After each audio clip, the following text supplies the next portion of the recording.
The Gospel of Thomas. The Gospel of Thomas is a non canonical Christian text from the mid 1 Saint century AD attributed to the Apostle Thomas.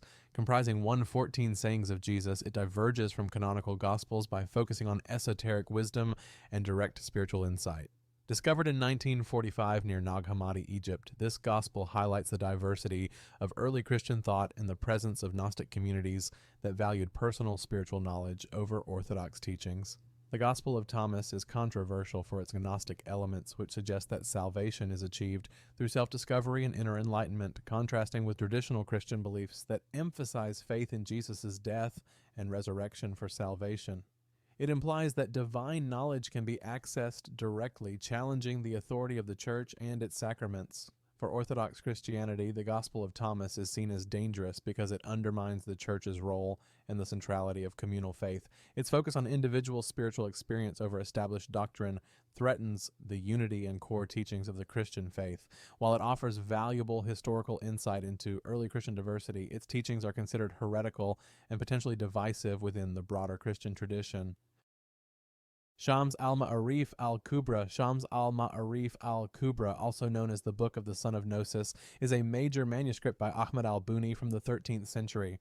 It's regarded as one of the most significant works in the field of Arabic occultism and esoteric knowledge. The book has over 40 chapters covering topics like talismans, numerology, and various spiritual practices linked to mysticism.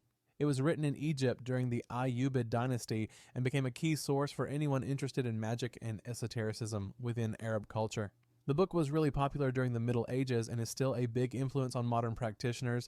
However, Shams al-Ma'arif al-Kubra is pretty controversial because it teaches magic and how to summon supernatural entities. The text goes into detail about how to manipulate occult forces, which could potentially put your spiritual and mental well-being at risk. It also includes instructions on using talismans, spells, and rituals that could lead to apostasy and deviate from Islamic beliefs. For the Muslim community, this book is particularly dangerous because it promotes practices associated with shirk or polytheism, which is fundamentally opposed to the core tenet of Tawhid, the belief in the oneness of God. Religious leaders often condemn Shams al-Ma'arif al-Kubra because it can lead believers astray. It encourages them to forsake true religious teachings and engage in forbidden practices, which poses a significant threat to their spiritual and moral integrity. The Gospel of Judas. The Gospel of Judas is a Gnostic text from the 2nd century AD, attributed to Judas Iscariot. Discovered in the 1970s in Egypt and published in 2006, this gospel offers a radically different perspective on Judas, traditionally seen as the betrayer of Jesus. Instead, it shows him as Jesus' closest disciple, who acted on Jesus' request to betray him, thus helping to free Jesus' spirit from the material world. Historically, the Gospel of Judas is part of Gnostic literature that emphasizes hidden spiritual knowledge over traditional beliefs. This text challenges the conventional Christian narrative by suggesting that Judas's actions were in accordance with Jesus' instructions. It positions Judas as a pivotal figure in Jesus' mission, not as a traitor. This text is controversial because it challenges fundamental Christian doctrines. It suggests an alternative view of Jesus' teachings and the role of Judas, implying that mainstream Christianity has misunderstood these events. This text challenges the conventional Christian narrative by suggesting that Judas's actions were in accordance with Jesus' instructions. It depicts the material world as corrupt and promotes secret knowledge, which poses a threat to the Orthodox Christian belief system. This belief system relies on the canonical Gospels for its narrative of sin, redemption, and the importance of Jesus' sacrificial death and resurrection.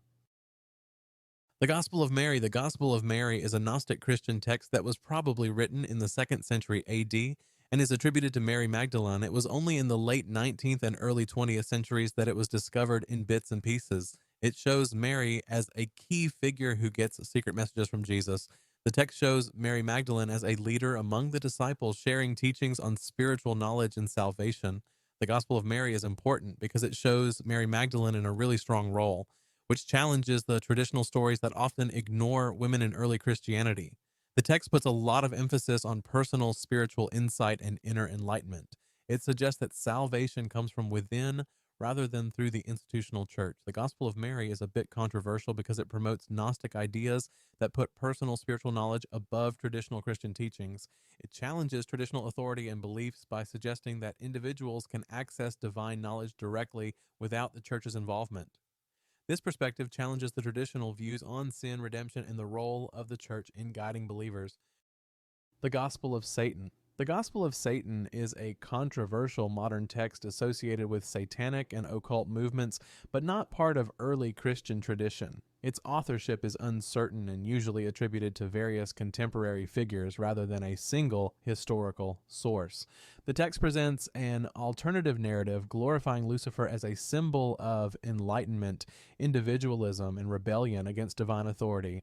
It aligns with ideas promoted by modern Satanists like Anton LaVey, who reinterpreted Satan as representing self-empowerment and freedom from religious constraints. The Gospel of Satan is seen as subversive by most Christians for challenging orthodox views on morality, sin, redemption, and Satan's role. By portraying Satan as an advocate for human autonomy and knowledge, it questions traditional Christian teachings and structures.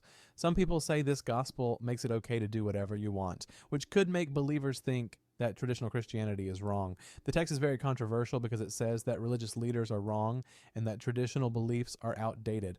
While it makes sense to some people who are questioning religious norms, it is rejected by mainstream Christians as heretical and harmful. The Gospel of Philip. The Gospel of Philip is a Gnostic text from the 3rd century AD that was discovered in the Nag Hammadi library in Egypt in 1945. It's different from the other Gospels because it's made up of sayings and teachings about spiritual union, the sacraments, and especially the bridal chamber, which is interpreted symbolically. The text offers a mystical take on Christianity, placing an emphasis on inner spiritual knowledge and personal enlightenment. The Gospel of Philip is important because it offers different views on Christian teachings, including the nature of sacraments and the role of Mary Magdalene.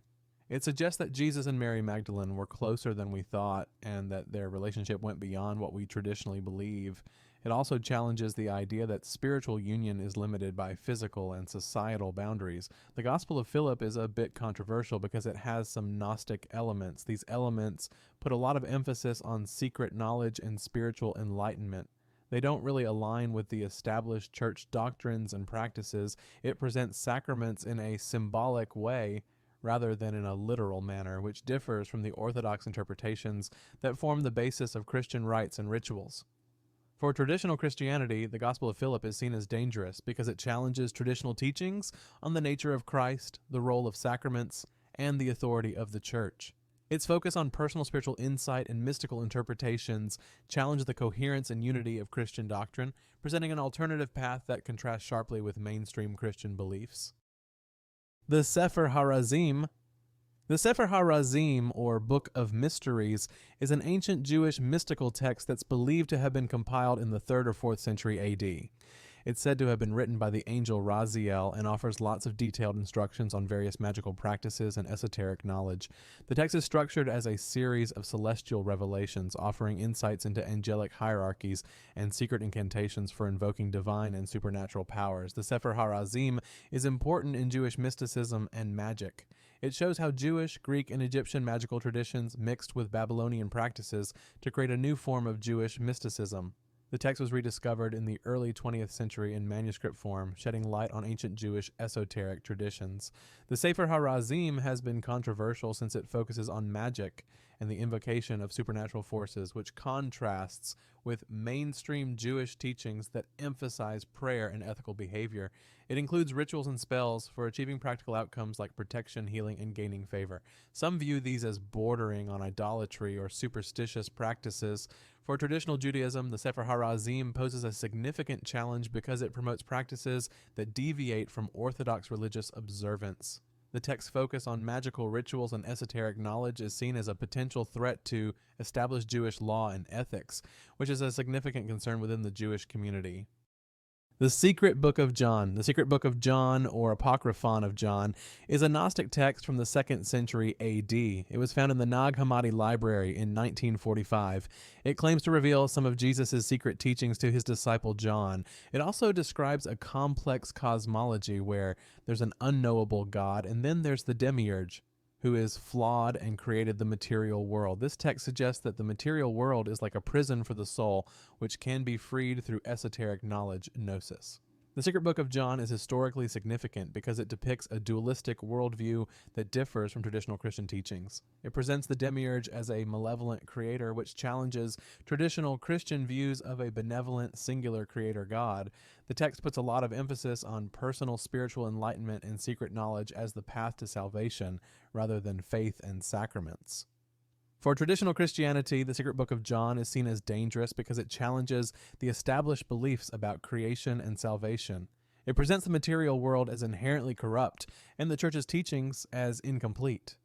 This Gnostic perspective challenges the unity and doctrinal integrity of Christianity, prompting believers to embrace a more mystical and individualistic approach to spirituality. Vama Marga. Vama Marga, or the left-hand path, is a term used in tantric traditions to describe a set of esoteric practices that embrace unconventional and taboo-breaking rituals to achieve spiritual enlightenment. Vama Marga comes from medieval India, where it contrasts with Dakshina Marga, or the right-hand path. Dakshina Marga is more orthodox and socially accepted. Vama Marga includes rituals with elements like meat, alcohol, and sexual practices, which are typically avoided in traditional Hindu rituals. Vama Marga has a long history of challenging societal norms and exploring the transcendence of dualities such as pure and impure, or sacred and profane. Practitioners believe that by challenging and overcoming societal taboos, one can achieve a higher state of consciousness and liberation. This tradition is often linked to certain schools of Shaivism and Shaktism, where the feminine divine is worshipped in forms like Kali and Durga. Vama Marga can be controversial and potentially dangerous because it involves practices that are seen as extreme or morally questionable, which can lead to social ostracism or psychological risks. If you don't know what you're doing, these rituals can have bad results. Despite the risks, Vama Marga offers a deep dive into the limits of spirituality and the nature of divine realization. It challenges practitioners to face their fears and expand their consciousness beyond conventional boundaries.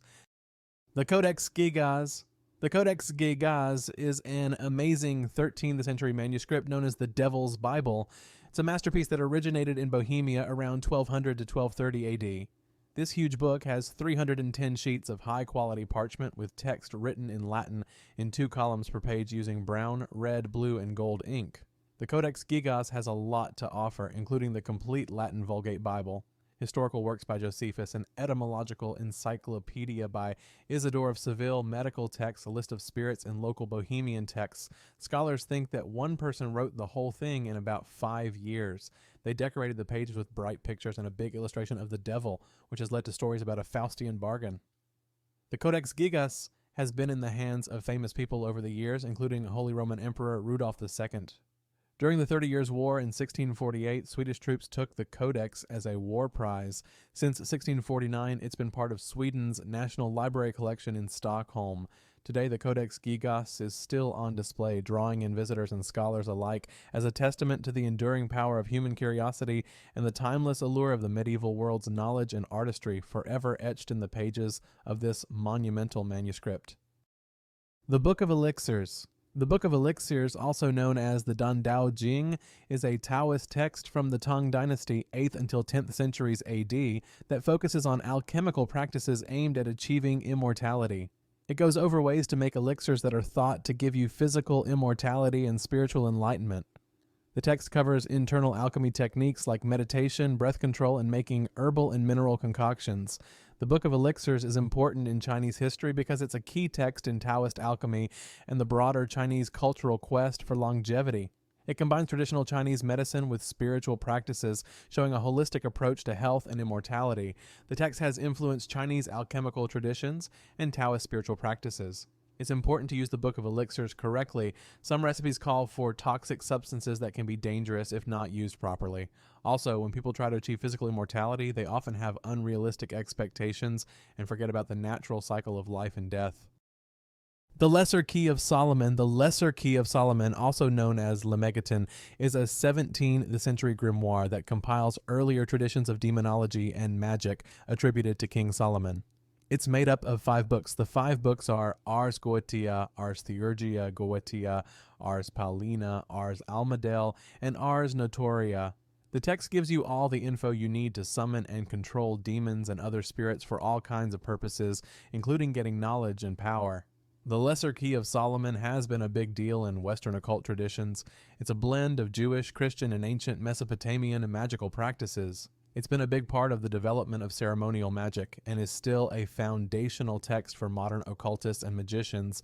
It has contributed to the esoteric tradition of the Western world. The Lesser Key of Solomon can be dangerous because it focuses on summoning demons.